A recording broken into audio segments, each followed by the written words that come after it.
Let's analyze expected values with perfect information.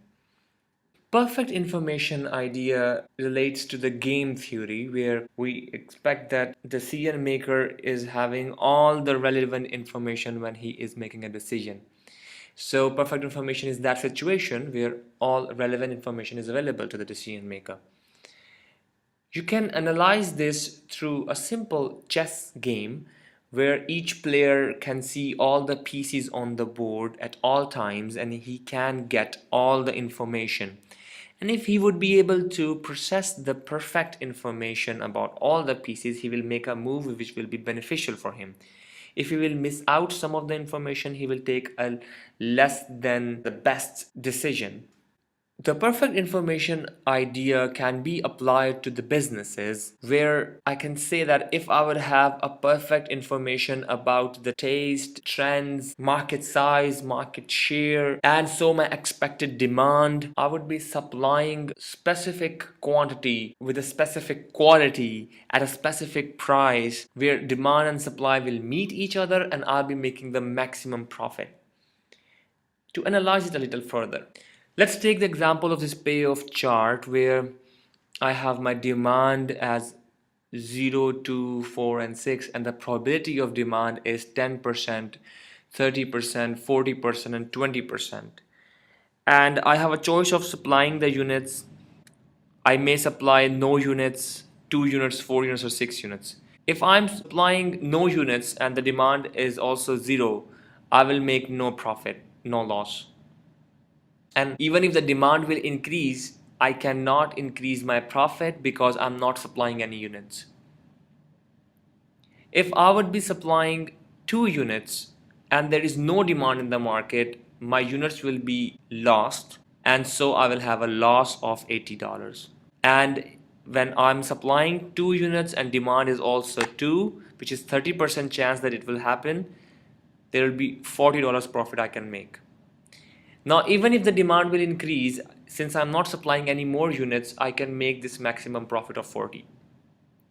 Similar is the case when I'm having 4 units supplied, 0 units demanded, I will make a loss of 160. If I'm supplying 4 units, demand is 2 units, I will still make a loss of $40.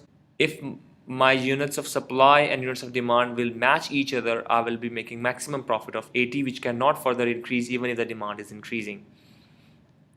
And similarly, if I'm supplying 6 units, in case of 0 demand, I'll make a loss. In case of demand of 2 units, I will make a loss. In case of 4 units, let's assume I'm not making a profit or loss. But if I'm supplying 6 units and demand is also 6, I'll make the maximum profit. Now let's calculate expected values in each case of supply.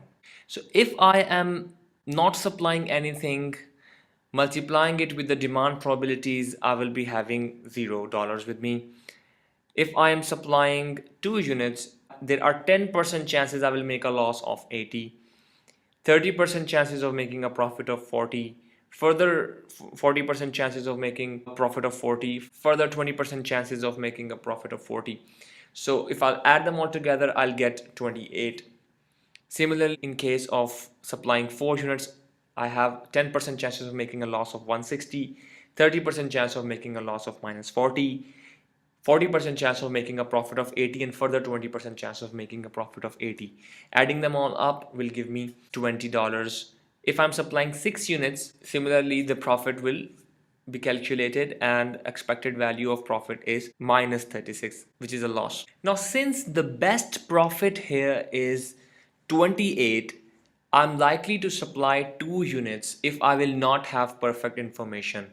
That means if I do not know exactly what my demand will be in the future, I would be looking at the best possible expected profit I can earn and so supply that units. So if I am not having perfect information, I would be choosing the best expected value out of this, which means I will supply 2 units and safely have a profit of 28, which is expected.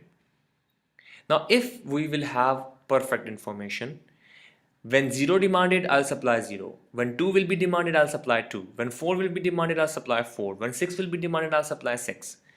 And in this case, I will be making the best profits. So my expected value with perfect information will be there are 10% chances that I will make 0, 30% chances that I'll make 40, 40% chances I will make 80 profit, 20% chances I will make 120 profit, and when I will add them all up, it will give me 68.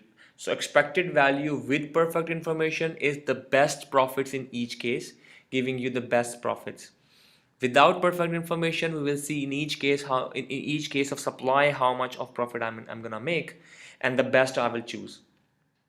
The difference between the two will be the cost that I will be ready to pay to acquire the perfect information. All of these numbers will make a little more sense if I will repeat them, relating it with some scenario.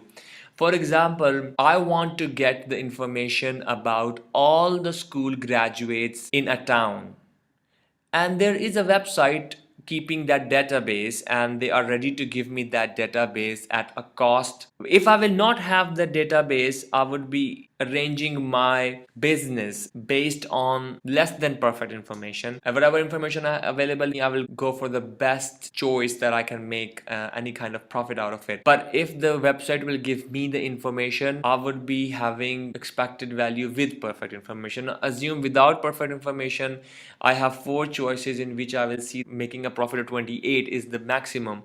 And if I will get information, I will make a total profit of 68. So that means the difference between the two is the cost that I should be paying to acquire the information from the website.